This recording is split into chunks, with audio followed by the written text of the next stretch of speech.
मित्रों, जब युद्ध भूमि में प्रभु श्री राम के सामने रावण आ गया तो प्रभु श्री राम ने मुस्कुराते हुए हंसते हुए रावण को बहुत बुरी तरह फटकार लगाए। उस फटकार से रावण तिलमिला गया। ये कहानी सुनने के लिए वीडियो के अंत तक बने रहिए। ये वाल्मीकि रामायण के आधार पर कहानी है, तुलसीकृत रामायण से थोड़ा सा भिन्न है। वीडियो के अंत तक बने रह करके ये कहानी सुने। जब रावण का त्रिशूल फेल कर दिए प्रभु श्री राम ने तो रावण बहुत ज़्यादा क्रोध में आ गया। अत्यंत कुपित हो श्री रघुनाथ जी को पीड़ित करना प्रारंभ किया। वे सम्रांगण में अपने बाणों से रावण के बाणों का निवारण करते हुए स्थिर भाव से खड़े रहे।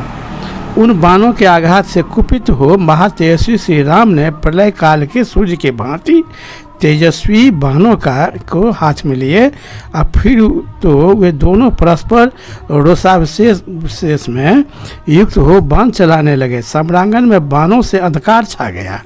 उस समय श्री राम और रावण दोनों एक दूसरे को देख नहीं पाते। क्रोध से भरे हुए वीर दशरथ कुमार श्री राम ने रावण से हंसते हुए कठोर वाणी में कहा, नीच राक्षस, तू मेरे अनजान में जनस्थान से मेरी असहाय स्त्री को हर लाया है, इसलिए तू बलवान या पराक्रमी तो कदापि नहीं है। विशाल वन में मुझसे बिलग हुई दीन अवस्था में विद्यमान विदेह राजकुमारी का बलपूर्वक अपहरण करके तू अपने को सूरवीर समझता है।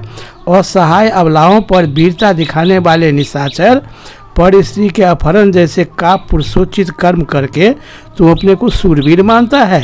धर्म की मर्यादा भंग करने वाले पापी, निर्लज और सदाचार शून्य निशाचर, तूने बल के घमंड से वैदेही के रूप में अपनी मौत बुलाई है। क्या अभी तू अपने को सूरवीर समझता है? अभिमान पूर्वक किए गए उन निंदित और अहितकर पाप कर्म का जो मान फल है उसे तू आज अभी प्राप्त कर ले। खोटी बुद्ध वाले निशाचर, तू अपने की शूरता के संपन्न समझता है कि सीता को चोर की तरह चुराते समय तुझे तनिक भी लज्जा नहीं आई। यदि मेरे समीप तू सीता का बलपूर्वक अपहरण करता तो अब तक तेरे लाश तुमको मारकर और तुमको अपने भाई खर के पास पहुंचा देता। मंदबुद्धे, सौभाग्य की बात है कि आज तू मेरी आंखों के सामने आ गया है। मैं अभी तुझे अपने तीखे बाणों से यमलोक पहुंचाता हूं। आज मेरे बाणों से कटकर रणभूमि की धूल में पड़े हुए जगमगाते हुए तेरे मस्तक को नरभक्षी जीव जंतु खाएंगे। आज मेरे बाणों से विदीर्ण और प्राण शून्य होकर पड़े हुए तेरे शरीर के आंतों को पक्षी इस तरह नोचेंगे जैसे गरुड़ सर्प को नोचते हैं। ऐसा करते हुए शत्रुओं का नाश करने वाले वीर श्री राम ने पास ही खड़े हुए राक्षस राज रावण पर बाणों की वर्षा प्रारंभ कर दी। रघुनाथ जी के सामने सभी अस्त्र उनके अपने आप प्रकट होने लगा और श्री रामचंद्र जी को छोड़े हुए बाणों की वर्षा से आहत होकर रावण का हृदय व्याकुल एवं विभ्रांत हो गया। रावण एकदम व्याकुल हो गया बाणों के वर्षा से। अब उसको लगा कि अब हम अभी मर जाएंगे। जब हृदय की व्याकुलता के कारण उसमें शस्त्र उठाने, धनुष को खींचने और श्री राम के पराक्रम का सामना करने की क्षमता भी नहीं रह गई, उसका शरीर शून्य हो गया। तब श्री राम के शीघ्रतापूर्वक चलाए हुए बाण एवं भांति भांति के अस्त्र की मृत्यु के साधक बनने लगे और उसका मृत्यु काल समीप आ पहुँचा। तब उसकी ऐसी अवस्था देख उसका रथ चालक सारथी बिना किसी घबराहट के उसके रथ को रणभूमि से दूर हटा ले गया। अपने राजा को शक्तिहीन होकर रथ पर बैठा पड़ा देख रावण का सारथी रथ को लौटाकर उसके साथ ही भय के मारे समरभूमि से बाहर निकल गया। होश आने पर मोह बस अत्यंत कुपित हो क्रोध से लाल आंखें करके अपने साथी को बोला, दुर्बुद्धे, क्या तूने मुझे पराक्रम शून्य और समर्थ, पुरखात शून्य, डरपोक, ओछा, धैर्यहीन, निस्तेज, माया रहित और अस्त्रों के ज्ञान से वंचित समझ रखा है? जो मेरी अवहेलना करके तू अपनी बुद्धि से मनमाना काम करके तूने मुझे यहाँ ले आया है। तू किस लिए शत्रु के सामने से मेरा यह रथ हटा लिया, मुझे कायर सिद्ध कर दिया? ये सब कहने करके अपने सारथी को बहुत धमकाने लगा, बहुत डांटने लगा।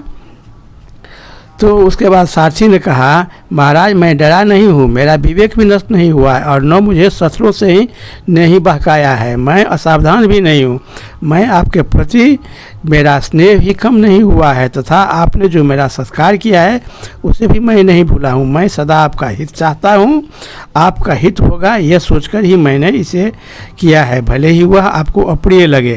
कि उस समय यदि आपको हम रणभूमि से नहीं हटाते तो उसी समय आपका प्राण निकल जाता, आप नहीं बचते।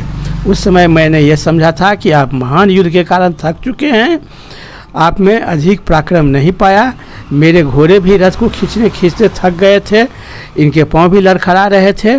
शत्रु के पास जाने, दूर हटने, युद्ध में स्थिर रहने तथा युद्ध भूमि से अलग हो जाने का उपयुक्त अवसर कब आता है, इस सब बातों को समझना रथ पर बैठे हुए सारथी का कर्तव्य है।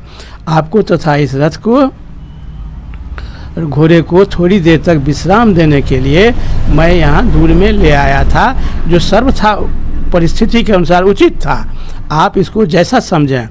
सारथी के इस कथन से रावण बहुत संतुष्ट हुआ और सारथी को फिर क्षमा कर दिया और कहा कि चलो जल्दी से युद्ध भूमि में चलो, जल्दी से हमको वहीं राम के पास ले चलो, उसके बाद और तुम्हारे साथ बाद में बात करेंगे। तब सारथी ने उसको पुनः भगवान श्री राम के सामने ले आया और इसके बाद पुनः फिर युद्ध स्टार्ट होगी बीच। तो इस आगे की कहानी सुनने के लिए कृपया वीडियो की अगली कड़ी का प्रतीक्षा करें। ये वाल्मीकि रामायण के आधार पर कहानी है। बहुत बहुत धन्यवाद। जय श्री राम, जय बजरंगबली।